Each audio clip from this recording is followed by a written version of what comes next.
Estábamos hablando de Chamán Vengativo, este personaje que invocó a Comando en la segunda entrega de las películas originales. Porque el Rondador de los Bosques había matado a víctima navideña. Muere cada Navidad, como se explica en la saga. Para que no, la lápida, ves a lo de la lápida, sí, cuéntalo de la lápida. Ahora lo explicaré. Por favor. Es una anécdota que me gusta contar.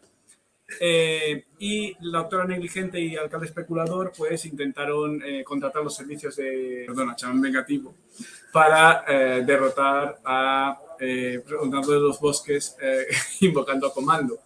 Comando, yo todavía me pierdo. Sí. Yo todavía Comando, me cuesta. Ahí no llegó, no tenía suficiente poder. Entonces, en ese es cuando evolucionó por primera vez a Ultracomando. Ha habido varias evoluciones, hay varias interpretaciones de la evolución de Comando a Ultracomando. No hay más que ver la del cómic. Y la de la animación, donde Ultracomando es como un guiño a los super guerreros, a los super saiyanes de Goku, de Dragon Ball. Ahí veo mucho también en el cómic, veo el turista Neandertal, tiene muchos guiños a los guerreros del Spy cuando están en las cámaras de...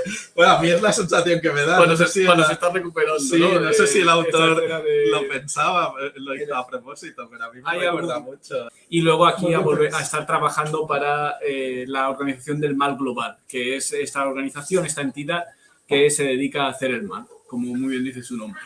Entonces... me gustaría... ¿Qué beneficios? ¿De qué vive? De hacer el mal. De hacer el mal global. De hacer el mal. Es que no conoces a nadie que viva de hacer el mal. Pues es posible, hay una institución dedicada a eso. Sí, hay varias instituciones. Bueno, sí. Hoy en día no vamos a mencionar, ¿no? No vamos a mencionar. Pero...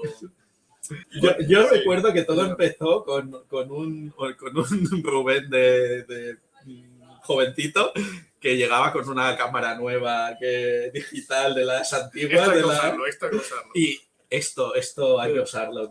¿Dónde lo podemos probar? Aquí hay un descampado, venga, vamos. Yo cojo... Para entonces tenía una librería que me proporcionaba todo el atrecho y todo, disfraces y demás.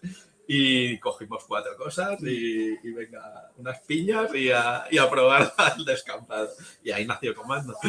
Y de hecho casi todas las entregas han sido en sitios así sin mucha gente, ¿no? Desde descampados a bosques, a playas desiertas en invierno. Sí, pero se hizo todo en Lloret, en lugares emblemáticos de Lloret de Mar. Que estuvimos promocionando. Nosotros cuando podemos promocionamos el turismo en la ciudad, claro. Por cierto, Lloret, si nos quieres... Sí, alcalde, sí. ¿Estás viendo esto? Sí. ¡Dándome casa, alcalde! Y a mí lo que me sorprendió es cuando grabamos esto y tal, que luego volviera a Rubén.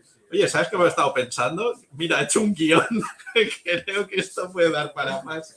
Y esa ha sido la tónica desde entonces, a lo largo de 20 años. Pensar que no daba para más o comentar una idea con Rubén en la playa y al día siguiente te aparecía con un guión de 20 páginas con todas las escenas descritas y listas para grabar. Y de hecho, en Comando 3, que tiene un montón de mensaje y efectos especiales, los efectos especiales son la hostia. Pero ahí también hay muchas metáforas y tal, que si tú lo ves, no lo puedes ver solo una vez, tienes que verla 2 veces. Eso estoy de acuerdo. Y esto es lo que ocurre con el cómic también, que lo lees la primera vez y tal vez no te enteras de nada, es posible, pero tienes que volverlo a leer 2 o 3 veces y entonces vas viendo las diferentes capas. Es como una cebolla. Hombre, y se recomienda también integrarlo todo con la serie de animación. Por ejemplo, algo que no sale en el cómic y en la serie de animación, lo que es la doctora negligente y el científico, pues tienen una relación y tal, pues que en el cómic es difícil de expresar, que no sé si saldrá en el futuro. Pero... Es verdad, que podemos decir que parte de esta química venía porque los actores, el actor y la actriz de voz de Doctora Negligente y Científico Charlatán también tienen una relación en la vida real.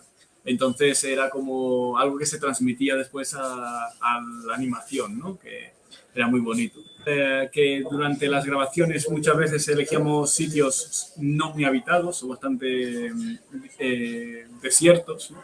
Pero sí que recuerdo una de las batallas de la tarotista contra Comando, donde teníamos a carritos, a familias pasando por detrás. Sí. Con carritos. Y decidimos que era demasiado costoso editar para eliminarlos y entonces da un toque, Sí. sí. Pues, al Curioso. final, es lo que pasaría, si os fijáis lo que pasaría, si estuviéramos ahora en el fin del mundo y la batalla más épica y tal, la gente, ¿qué va a hacer?